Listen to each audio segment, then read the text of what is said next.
నమస్తే. ఈరోజు న్యూస్ అనాలిసిస్లో ముందుగా వెలుగు పేపర్లో వచ్చిన వార్తలు చూద్దాం. క్యాడర్ డల్గున్నట, ప్రచారం నిల్ అయిందట కాంగ్రెస్ పార్టీలో. క్యాడర్ డల్ అయితే మరి ప్రచారం నిల్లే ఉంటుంది. క్యాడర్ డల్లు కారణం ఏంది అంటే ప్రభుత్వంలో ఉన్న పెద్దల వైఫల్యం, కాంగ్రెస్ పార్టీ హైకమాండ్ వైఫల్యం కూడా ఉంది. 6 మంత్రి పదవులు ఖాళీ ఉన్నాయి. దాదాపు 18 నెలలు పూర్తవుతున్న ప్రభుత్వం వచ్చి భర్తీ చేయడానికి మళ్ళా గొల్లాలు పడుతున్నారు, హడలు ఎత్తిపోతున్నారు. మంత్రివర్గ విస్తరణ అనే పదం వింటే కాంగ్రెస్ పార్టీలో ఉన్న నాయకులు హడలు ఎత్తిపోతున్నారు. ఎవరికి ఇవ్వకపోతే ఏం కంటి వస్తుందో, ఏం చేయాలనే పరిస్థితుల్లో, అనివార్యమైన పరిస్థితుల్లో గడిచిన ఏప్రిల్లో భర్తీ కావాల్సిన దాదాపు ఇక అయిపోయింది, రాజ్భవన్ కూడా సమాచారం పోయింది అనే స్టేజ్లో ఆల్ ఆఫ్ సడన్గా వాయిదా వేశారు జానారెడ్డి గారి లెటర్తో.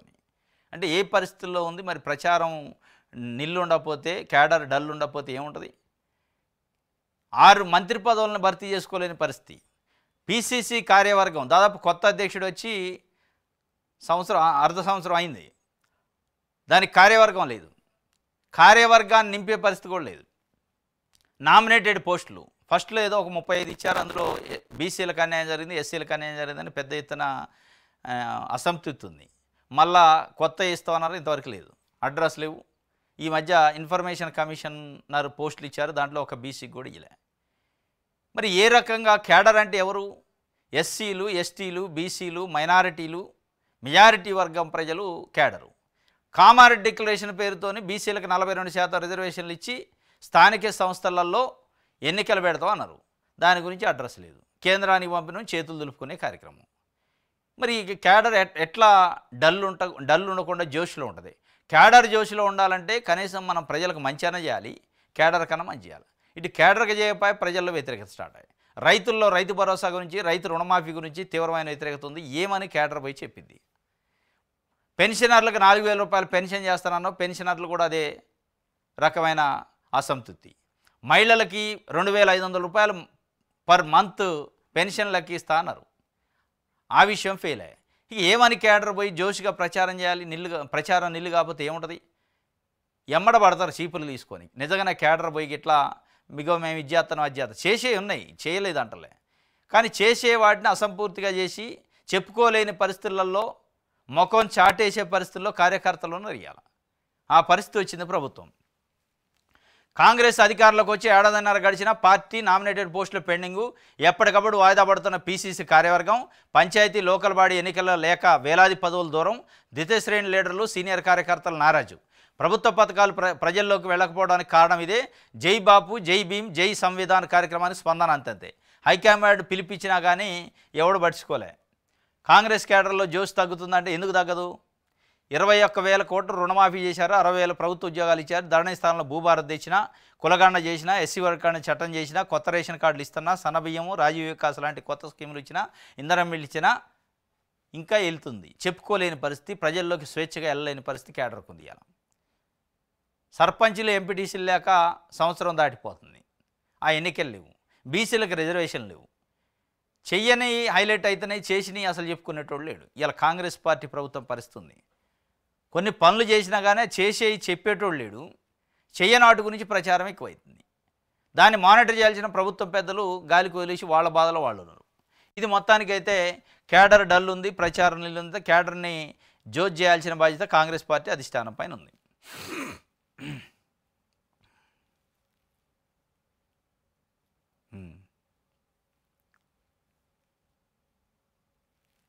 రైట్.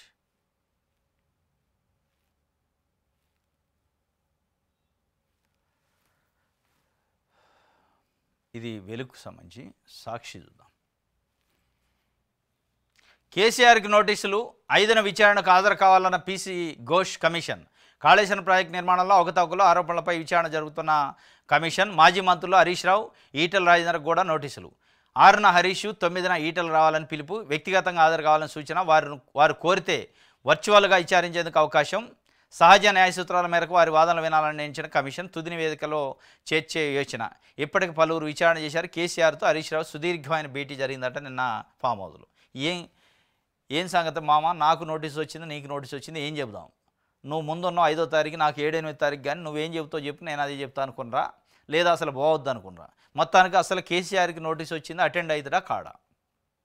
రాష్ట్రంలో ఇది ఒక పెద్ద చర్చ.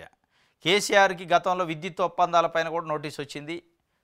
ఆ నోటీస్ పైన సుప్రీంకోర్టు దాకా పోయిండు. ఇక దాని తర్వాత రాలే ఆయనకి నోటీసు, దానికి హాజరు కూడా కాలే. ఇవాళ మరి పీసీ ఘోష్ కాళేశ్వరం దాంట్లో పిలవగానే ఉరుకుతురా, పోయే పరిస్థితి లేదు కేసీఆర్. దాదాపు నాకు తెలిసి మనకున్న అవగాహన ప్రకారం లీగల్గా అయితే పోయే అవకాశమే లేదు. ఆయన పోడు. లీగల్ ఎక్స్పర్ట్స్తోని ఫీడ్బ్యాక్ తీసుకొని ఏం చేయాలి, లేకపోతే హైకోర్టు సుప్రీంకోర్టుకు పోవాలన్నా స్టే తెచ్చుకోవాలా అనేది చూస్తారు. ఇప్పుడు కేసీఆర్ దగ్గర పోయి ఇప్పుడు పోలీసులు ఇంకోటి అరెస్ట్ చేసే పరిస్థితి లేదు. కేసీఆర్ని టచ్ చేస్తే ఇక ఆ సింపతి వేరే లెవెల్లో ఉంటుంది. కాబట్టి ఇది ఏం చేయలేని పరిస్థితుల్లో ప్రభుత్వం కమిషన్ వేసింది, కమిషన్ ఏం తేలవలేదంటే పరువు పోద్దని చెప్పి చివరి అంకంలో ఇక ఒక నోటీసు తతంగం పెట్టారు. నోటీస్కి ఇక ఈయన అటెండ్ కాలేదనుకో, సమాధానం ఇవ్వలేదనుకో, ఇక దొరికిన దొంగ అందుకే సమాధానం ఇవ్వట్లేదు, రావట్లేదని మళ్ళీ కౌంటర్ ఇవ్వడానికి మనకి కొత్త కాంగ్రెస్కి తప్ప ఈయన పోయేది లేదు, ఆడు చెప్పేది లేదు, వాళ్ళు అడిగేది లేదు. వాస్తవంగా అయితే ఇదే జరగబోద్ది. కేసీఆర్ పోయే పరిస్థితి ఉండదు. ఒకవేళ హరీష్ రావు బోధరాలేదు, కేసీఆర్ అయితే ఆ నోటీసు స్పందించి నోటీసు సమాధానం చెప్పే పరిస్థితి ఉండదు. 1,00,000 కోట్ల రూపాయలు ఖర్చు పెట్టి తెలంగాణలో 1 కోటి ఎకరాలని మాగాణ చేసిన అని చెప్తున్నాక ఆయన ఒకసారి నోటీసు స్పందించి అటెండ్ అయిందంటే అవినీతి ఒప్పుకున్నట్టే సగం. కాబట్టి పోడు. 10 సంవత్సరాలు ముఖ్యమంత్రి చేసిన, నేను తెలంగాణను బంగారు తెలంగాణ చేసిన వ్యక్తి నన్ను ఇన్వెస్టిగేషన్ చేయటం అంటే తెలంగాణను అవమానించినట్టే. తెలంగాణ ప్రజలకు నోటీస్, అది నాకు కాదు, 4 కోట్ల మంది తెలంగాణ ప్రజల ఆత్మగౌరవానికి మీరు నోటీస్ ఇచ్చారు అని చెప్పి రేపు చెబుతారు సెంటిమెంట్ కోసం. అది కొంతమంది ప్రజలు నమ్మే అవకాశం కూడా ఉంది. అటు ఎట్టి పరిస్థితుల్లో కేసీఆర్ పోతడా అంటే పోతడా అనేది ఒక చర్చ అయితే నడుతుంది. ఇప్పుడు ఈటెల రాజేందర్ అప్పుడు ఆర్థిక శాఖ మంత్రిగా ఉండు, ఆయన బీజేపీ ఎంపీగా ఉండు, ఆయనకు కూడా నోటీస్ వచ్చింది. మరి ఆయన ఏం సమాధానం చెప్తారు ఇక చూడాల. సన్నాలకు బోనస్ ఎప్పుడు ఇప్పటివరకు 18.47 ఎల్ఎంటీలు ధాన్యం కొనుగోలు. అత్యధికంగా నిజామాబాద్ జిల్లాలో 7 ఎల్ఎంటీలు సేకరణ. బోనస్ కింద చెల్లించాల్సిన మొత్తం 923 కోట్ల రూపాయలు విడుదల చేయని రాష్ట్ర ప్రభుత్వం. 2,87,262 మంది రైతులు ఎదురుచూపులు. ఇది బోనస్సు. ఎప్పుడు సన్నాలకు బోనస్ 500 కింటాకి అన్నారు. దాదాపు 18.47 లక్షల మెట్రిక్ టన్నులు, 18,47,000 మెట్రిక్ టన్నులు ధాన్యం కొనుగోలు చేశారు. దాంట్లో 923 కోట్లు బకాయిందట. ఇక అవి వచ్చినప్పుడు మనం అనుకోవాలి, అవి వచ్చినప్పుడు చూడటమే. 923 కోట్లు వీళ్ళు బోనస్ కోసం ఇప్పుడు ఇచ్చే పరిస్థితి. రైతు భరోసానే ఇచ్చే దిక్కులేదు. అదొక కన్స్ట్రక్టివ్, ఒక నిర్మాణాత్మకమైన పథకం. కేసీఆర్ ఫ్లాగ్షిప్ ప్రోగ్రామ్, అది ప్రజల్లో బాగా నానుకుంది. దాన్నే ఇచ్చే పరిస్థితి లేదు. ఇది 923 కోట్లు, 2,87,000 మంది రైతుల పరిస్థితి ఇక తర్వాత చూసుకోవటం. రైట్, ఇది సాక్షికి సంబంధించి. మన తెలంగాణ చూద్దాం. హుందాగా ఉండండి, జనంలో పల్సన్ అవుతున్నాం, జాగ్రత్త అని చీఫ్ సెక్రటరీ గారు నిన్న అఖిల భారత సర్వీస్ ఉద్యోగులకు రాష్ట్ర ప్రభుత్వ ప్రధాన కార్యదర్శి హెచ్చరించిండట. చాలా మంచి పని చేసిండు ఆయన చీఫ్ సెక్రటరీ గారు. వాస్తవంగా ఆయన పని కాదు అది, అయినా కానీ హుందాగా ఉండండి అని ఆఫీసర్లకి సున్నితంగా హెచ్చరించింది. అది అడ్మినిస్ట్రేటివ్ ప్రాసెస్ కాదు వాస్తవంగా. ఎందుకంటే నిన్న ఒక ఆయన పోయి ఈ గిరిజన సంక్షేమ శాఖ అంటే ట్రైబల్ వెల్ఫేరు సెక్రటరీ షరత్ అట, రేవంత్ రెడ్డి కాళ్ళ వెంబడ పోయిండు, ఐఏఎస్ ఆఫీసరు. అది చూసి ఆయన తట్టుకోలేక చెప్పిండు. గతంలో కేసీఆర్ ఉన్నప్పుడు కూడా కొంతమంది ఐఏఎస్ లెవెల్ రాష్ట్ర స్థాయి ఆఫీసర్ల కాళ్ళు మొక్కారు, మళ్ళీ దాన్ని సమర్థించుకుంటారు. నా తండ్రి లాంటి వాడు, నేను ఒకసారి కాదు 1,00,000 సార్లు దండం పెడతా అంటే, అరే నాయన నువ్వు ఐఏఎస్ ఐపీఎస్లు మీరు మీ వ్యక్తిగతం కాదేడ, మీకు ఒక ప్రోటోకాల్ ప్రజలు ఇచ్చారు, ఈ భారత ప్రభుత్వం ఇచ్చింది ఐఏఎస్ ఐపీఎస్ అని. ఆ ప్రోటోకాల్ ప్రజాస్వామ్యతంగా ప్రజలు ఇస్తే వచ్చేది. దాన్ని తెలిసిపోయి నేను రాజకీయ నాయకుల కాళ్ళ తాకట్టు పెడతా నా ఇష్టం అంటే అది ఒక రకంగా హుందాతనాన్ని కోల్పోయినట్టే. అదే ఆయన చెప్పిండు, హుందాగా ఉండండి అని చెప్పి. మీకేమైనా కక్కుర్తి వ్యవహారాలంటే రిజైన్ చేసిపోండి. ఐఏఎస్లు అయినా ఐపీఎస్లు అయినా కక్కుర్తి వ్యవహారం, మీరు రాజకీయాల్లోకి రావాలో, టికెట్ రావాలనో, ఎమ్మెల్యే ఎంపీఓ లేదా మంత్రులు కావాలని ఆలోచన ఉంటే రిజైన్ చేసి అది అక్కడ పెట్టి నువ్వు ఇష్టం వచ్చినట్టు పో, ఎవడు కాళ్ళమైనా పడు, ఎవడొద్దండు. ఒకడ కాళ్ళు కాదు 10 మంది కాళ్ళు పట్టుకో, 10 సార్లు పట్టుకో, ఎవరొద్దండ్రు. కానీ ఒక సర్వీస్లో ఉండి, అడ్మినిస్ట్రేటివ్ సర్వీస్లో ఉండి, పబ్లిక్ పోస్టులో ఉండి నేను పోయి కాళ్ళు పట్టుకుంటా అంటే అది రాజకీయ పార్టీ పదవి కాదు నువ్వు చేసేది, అది ప్రజలు ఇచ్చిన పదవి. ఇప్పుడు మంత్రులు మారుతుంటారు కానీ నువ్వు మారవు. నీకు రిటైర్మెంట్ అయ్యేదాకా నువ్వు ఒక ప్రజల మనిషివి, ఆడ ప్రజలకు సంబంధించిన ఆఫీసర్వి నువ్వు. అది నిన్న షరత్ అటే కాళమేం పట్టడానికి వంగాడు. ఐఏఎస్లు ఐపీఎస్లు విధి నిర్వహణలో నిబద్ధత అంకితభావం క్రమశిక్షణతో వ్యవహరించాలి. గీత దాటితే కఠిన చర్యలు తప్పవు. కొందరు ఐఏఎస్లు స్థాయికి తగ్గట్టుగా వ్యవహరించడం లేదా ఆక్షేపణ వాస్తవం. ఇది ఆక్షేపణ చేయాల్సిందే. అసలు ఎట్లాంటి వాళ్ళ చర్యలు తీసుకోవాలి, ఆక్షేపణ కాదు. వాళ్ళు హుందాతనాన్ని తీసిపోయి తాకట్టు పెడుతుంటారు కాళ్ళ కాడ, నాయకుల కాళ్ళ కాడ. రైట్. సచివాలయంలో అక్రమ పోస్టింగ్లట. లేని అవుట్సోర్సింగ్ ఉద్యోగాల పేరుతో అందిన కాడికి దోచుకుంటున్న కొన్ని శాఖల అధికారులు, మరికొన్ని శాఖల్లో అర్హత లేని వారికి పోస్టింగులు. విచారణ జరపాలని సీఎస్కి ఫిర్యాదు చేసిన సచివాలయ ఉద్యోగులు. తెలంగాణ సచివాలయంలో అక్రమ పోస్టింగ్లట, అవుట్సోర్సింగ్. ఈ మధ్య డైరెక్ట్ రిక్రూట్మెంట్ లేదు కాబట్టి అవుట్సోర్సింగ్ పేరుతోనే అసలు ఆ అవుట్సోర్సింగ్ ఎంప్లాయీని ఎవరు తీసుకున్నారు, ఎక్కడి నుంచి వచ్చిండో కూడా తెలియదు. ఏ ఏజెన్సీ ఎట్లా తెచ్చింది, ఏ నోటిఫికేషన్ వచ్చింది తెలియకుండా గుట్టు చప్పుడు కాకుండా లోపల డబ్బు తీసుకొచ్చి అక్రమ నియామకాలు చేస్తారట. ఆడ అవసరం ఉన్నా లేకపోయినా. అసలు కొన్ని డిపార్ట్మెంట్లకు సంబంధించి అయితే సెక్రటరియట్లో కొన్ని ఆఫీసులలో అసలు అక్కడ పనిచేసే ఎంప్లాయీస్ అక్కడ కాదు, డిప్యుటేషన్ మీద ఇక్కడ తెచ్చుకుంటారు. కర్ర పెత్తనంతో వేరే ఆఫీసులో ఎక్కడ చేస్తారు, వీళ్ళ డిపార్ట్మెంట్కి సంబంధించి అక్కడ ఆఫీస్ నుంచి బలవంతంగా తీసుకొచ్చి ఇక్కడ చాకరీ చేయించుకుంటారు. ఈ పరిస్థితి ఉంది. అవుట్సోర్సింగ్ ఎంప్లాయీస్ అట మొత్తం మీద ఫిర్యాదు చేశారట. సచివాలయంలో అక్రమ పోస్టింగులపై రాష్ట్ర ప్రభుత్వ ప్రధాన కార్యదర్శి రామకృష్ణారావుకు ఫిర్యాదులు అందినట్టుగా తెలిసింది.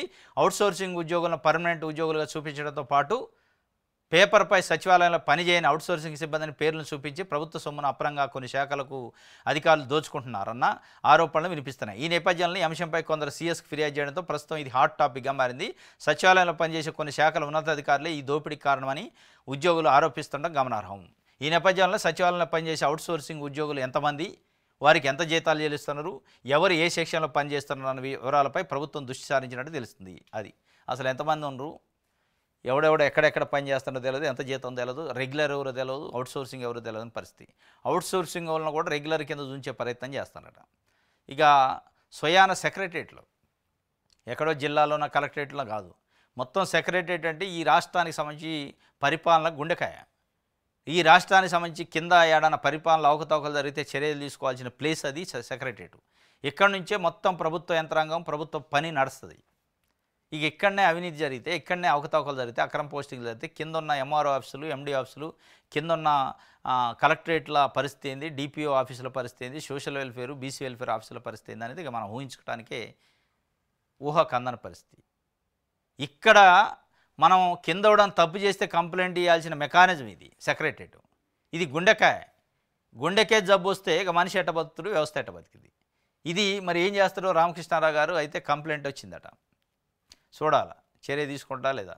రాజ్భవన్కు మార్ఫింగ్ మరకట. మహిళా ఉద్యోగి ఫోటోలు మార్ఫింగ్ చేసిన ఉద్యోగి మహిళ ఫిర్యాదుతో అరెస్టు, బెయిల్పై వచ్చి హార్డ్ డిస్క్ అపహరణ. సస్పెండ్ అయిన రాజ్భవన్లోకి ప్రవేశించిన నిందితుడు. ఇక రాజ్భవన్కి సెక్రటరియట్కి దిక్కు లేకపోతే అవకతవకలకు అక్రమాలకి ఇక మామూలు జనాల పరిస్థితి ఏంది, ప్రజల పరిస్థితి ఏంది. రాజ్భవను సెక్రటరియట్ అనేది ఈ రాష్ట్రానికి గుండెకాయలు. రాజ్భవన్లో ఈ రాష్ట్ర ప్రథమ పౌరుడు ఉంటాడు. సెక్రటరియట్లో ఈ రాష్ట్రానికి మొత్తానికి ఆఫీసర్లకు బాస్ సీఎస్ ఉంటాడు. ఈ రెండు ప్లేసులలోనే అక్రమ నియామకాలు, అక్రమ పోస్టింగులు, మార్ఫింగ్లు, హార్డ్ డిస్కులు దొంగిలించడాలు ఉంటే మరిగా మన ప్రభుత్వం పనితీరు ఎట్లా ఉంది, ప్రభుత్వంలో ఉన్న ఫైళ్ల పరిస్థితి ఏంది, ఎవడు దిక్కిటికి అనేది దేవుడు ఎరగాల. ఒక మహిళ ఫోటోను మార్ఫింగ్ చేసిండట, బ్లాక్మెయిల్ చేయడం సంచలనం సృష్టించింది. మార్ఫింగ్ చేసి బాధితురాలు ఫిర్యాదు చేయడంతో పంజాగుట్ట పోలీసులు అరెస్ట్ చేసి జైలుకు పంపితే మళ్ళీ బెయిల్ మీద వచ్చి హార్డ్ డిస్కే తప్పిండట. మరి ఎంత నిర్లక్ష్యం, ఎంత కథ ఉందనేది దీన్ని బట్టి అర్థమవుతుంది. కేసీఆర్ హాజరవుతారా లేదా, నోటీసులు అందలేదని చెప్తున్నారు. అందులో ఏముందో తెలియదు, చూశాక స్పందిస్తా మాజీ ఎంపీ బోయినపల్లి వినోద్ కుమార్ చెబుతుండు. కేసీఆర్ హాజరవుతారా లేదా, కేసీఆర్తోనే హరీష్ రావు భేటీ, స్వయంగా హాజరు కావడమా ప్రతినిధిని పంపడమా అనే అంశంపై స్వయంగా హాజరయ్యే పరిస్థితి అయితే ఎట్టి పరిస్థితుల్లో ఉండదనే ఉంది. 100% కేసీఆర్ విచారణ కమిషన్ ముందు హాజరయ్యే పరిస్థితి ఉండదు. హాజరైతే ఆ పరిస్థితులు వేరే ఉంటాయి. 10 ఏళ్ళు ముఖ్యమంత్రి చేసి ఉద్యమ నాయకుడిగా ఉండి సరే అంత ఇంత బంగారు తెలంగాణ చేయకపోయినా ఎంత ఇంత పని చేసిండు అనే పేరున్నాక ఆయన పోయి అటెండ్ అవుతారు. దీంట్లో మరి ఏం తేలిద్ది, ఏమి తేలే అవకాశం ఉందని ఇప్పుడు అసలు ఈ పీసీ కోర్స్ కమిషన్ విచారణ చేసిన పరిస్థితిని బట్టి మనకు అర్థమైంది. ఏం ₹1 ప్రభుత్వ ఖజానాకు వచ్చేది లేదు, ఇదంతా ఉట్టి ముచ్చటే అని. ఇక ఆయన అటెండ్ అవుతారంటే నమ్మే పరిస్థితి లేదు. దిశ పేపర్ జూలైలో స్థానిక ఎన్నికలట, అందుకు సిద్ధమవ్వండి, ప్రజలకు అందుబాటులో ఉండండి అని సీఎం గారు చెప్తుండు అధికారులకి. అయితే అధికారులకి వాళ్ళ నియోజకవర్గంలో ఉన్న ఎమ్మెల్యేలకి జూలైలో స్థానిక సంస్థలు ఎట్టెట్ట ఏ పద్ధతిలో ఉంటాయి జూలైలో? బీసీల రిజర్వేషన్ల పరిస్థితి ఏంది? 42% అయిద్ది అది జూలైకి? అయ్యే పరిస్థితి ఉందా? ఇవన్నీ దొంగతిరుగుడు డొల్ల మాటలు తప్ప. ఎట్లా ఇది జూలైలో? ఎన్ని నెలలు ఉంది జూలై అంటే? మే అయిపోవచ్చింది, జూన్ 1 ఉంది, మధ్యలో 30 రోజులు ఉంది. ఏ రోజన్నా మీరు మోడీకి ఫైల్ పంపిన తర్వాత 42% రిజర్వేషన్ పైన ఢిల్లీ పోయి కలిశారా? అఖిలపక్షాన్ని తీసిపోయి దానిపైన ఒత్తిడి తెచ్చారా? ఈలోపు కేంద్రమే కులగణన చేస్తాం జనగణన అని చెప్పిన తర్వాత మీరు ఏ పద్ధతిలో రేపు ఎన్నికలు పెడతారు? అంటే కేసీఆర్ పెట్టిన 23%తో ఎన్నికలు పెడితే మీ డిక్లరేషన్ ఏంది? మీరు చెప్పింది మాటలేంది? మేనిఫెస్టో ఏంది? విలువేముంటుంది? 2 నెలలకు ఒకసారి ముఖ్యమంత్రి గారు అప్పుడప్పుడు చెప్తుంటారు అధికారులను నాయకులను పిలిచి స్థానిక సంస్థల ఎన్నికలు ఉంటే రెడీగా ఉండండి అని చెప్తా ఉంటాడు. మరి దేనికి ఇది సంకేతం? అంటే ఎన్నికలు నిర్వహించట్లేదని అపవాదు లేకుండా ఉండడానికి ఏదో అప్పుడప్పుడు గుర్తు చేస్తున్నట్టుంది తప్ప నిజంగానే నిర్వహించే తతంగం ఉంటే ఇది ఉండదు. రైట్.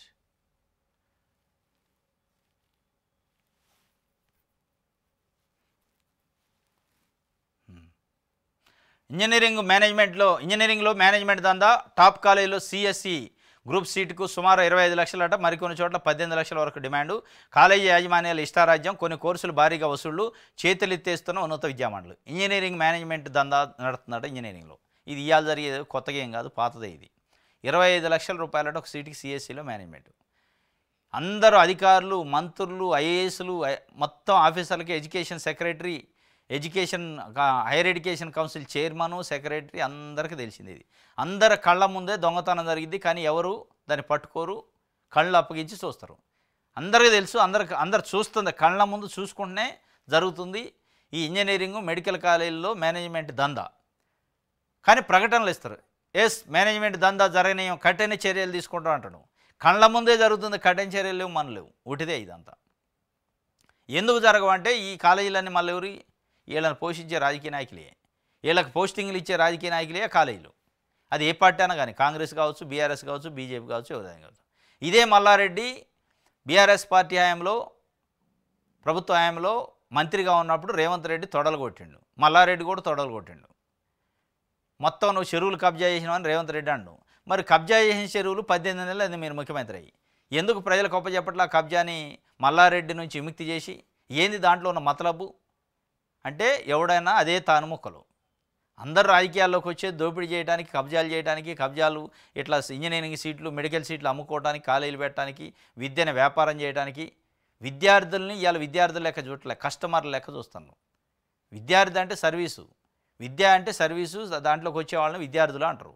వాళ్ళని మా కస్టమర్స్ లెక్క చూస్తారు. కస్టమర్ అంటే ఏంది? వ్యాపారం చేసేటోడు కస్టమరు, వీళ్ళు చేసేది వ్యాపారం. దీనిపైన ఏం చర్యలు ఉంటాయంటే ప్రతి సంవత్సరం జూన్లోనో మేలోనో ఒక ప్రకటన వస్తుంది, విద్యాశాఖ నుంచి ఒక ప్రకటన.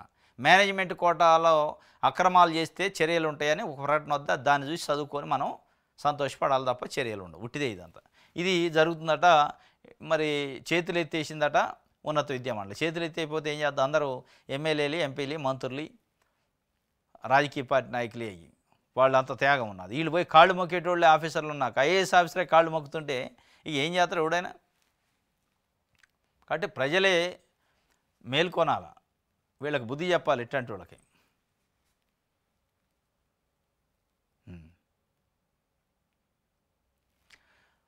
రాజకీయ కుట్రే, వేచి చూద్దాం, నిపుణులతో చర్చించాక తదుపరి నిర్ణయమని. ఎక్కడా గీత దాటలేదు, నిబంధనల మేరకే నిర్మాణం, మంత్రిమండలి ఆమోదించాకే అడుగులేశాం, భయపడొద్దు, ఫైట్ చేద్దాం. కాళేశ్వరం కమిషన్ నోటీసులపై కేసీఆర్ చెప్తుండు, మనం ఎక్కడా కూడా గీత అసలు గింత కూడా దాటలేదు అంటుండు.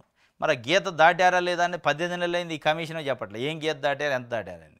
ఆయన ఉందాగా చెప్తుండు, అంటే ధైర్యంగా చెప్తుండు, గీత దాటలేదు, ఏం కంగారు పడాల్సిన అవసరం లేదు, ఇవన్నీ ఉంటూనే ఉంటాయి, పోతూనే ఉంటాయి అని చాలా లైట్ తీసుకుంటున్నట్టుంది.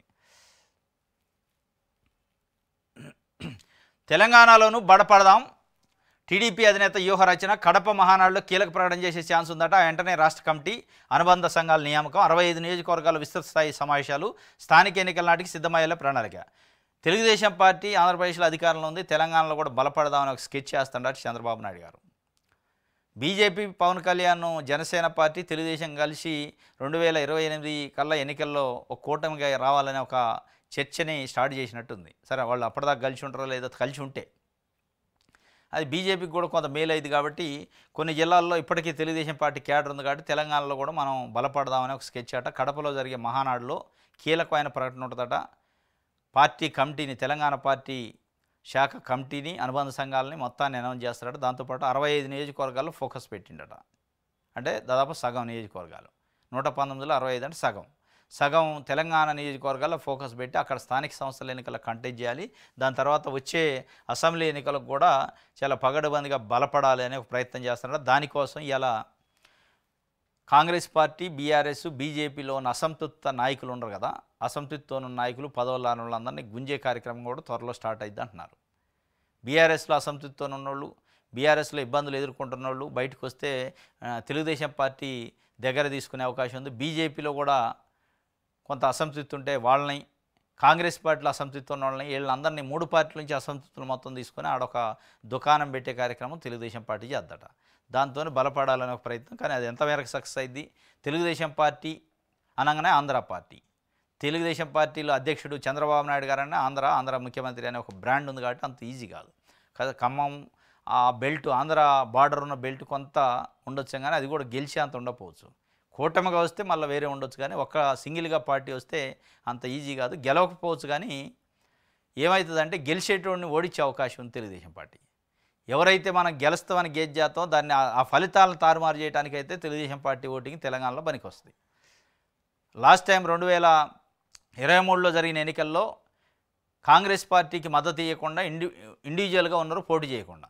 దాంతో కాంగ్రెస్ పార్టీ లాభం జరిగింది. అదే తెలుగుదేశం పార్టీ పోటీ చేసి ఉన్నా, తెలుగుదేశం పార్టీ కాంగ్రెస్తో పొత్తు కలిసి ఉన్నా దెబ్బపడేది. 2018లో అట్లా కలిస్తేనే యాంటీ ఇన్కమెన్స్ స్టార్ట్ అయ్యి తెలుగుదేశం పార్టీ అంటే ఆంధ్ర పార్టీ, కాంగ్రెస్ ఆంధ్రతో పార్టీతో పొత్తు పెట్టుకుంది కాబట్టి బీఆర్ఎస్కి వేద్దామని వేశారు జనాలు. అంటే ఫలితాలను తారుమారు చేసే శక్తి అవుతుంది. అది మనం 2018లో చూసినాం, 2023లో చూసినాం. 2018లో కాంగ్రెస్కి నష్టం జరిగింది తెలుగుదేశం పార్టీ వల్ల, 2023లో కాంగ్రెస్కి లాభం జరిగింది తెలుగుదేశం పార్టీ వల్ల. ఎందుకంటే వాళ్ళకి 2014 ఎన్నికల్లో 14.7% ఓటింగ్ ఉంది. 2018కి వచ్చేలాగా 3.5కి వచ్చారు. అంటే ఒక 3 నుంచి 5% ఇప్పటికి కూడా ఓటింగ్ పర్సెంటేజ్ ఉంది. ఏది మన టీడీపీ పార్టీకి. ఆంధ్రజ్యోతి చూద్దాం.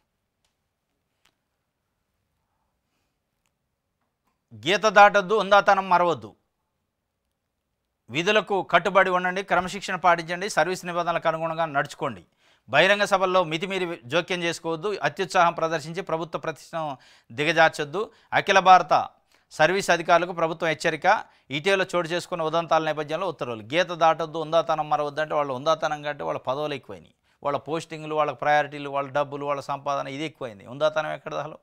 ఎవరికి ఉందాతనం? ఏదో కొంతమంది తప్ప.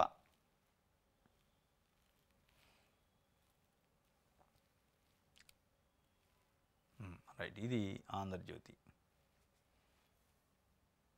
ఆదాబ్ హైదరాబాద్ చూద్దాం.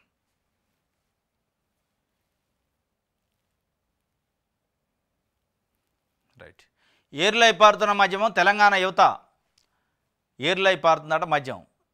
తెలంగాణ యువత భవిష్యత్తు ప్రశ్నార్థకం, చెడు వ్యసనాలకు బానిసలు అవుతున్న యువత మద్యమును ఆదాయ వనరుగా మార్చుకున్న ప్రభుత్వాలు ఇప్పటికైనా ప్రభుత్వానికి కనువింపు కలగాలి.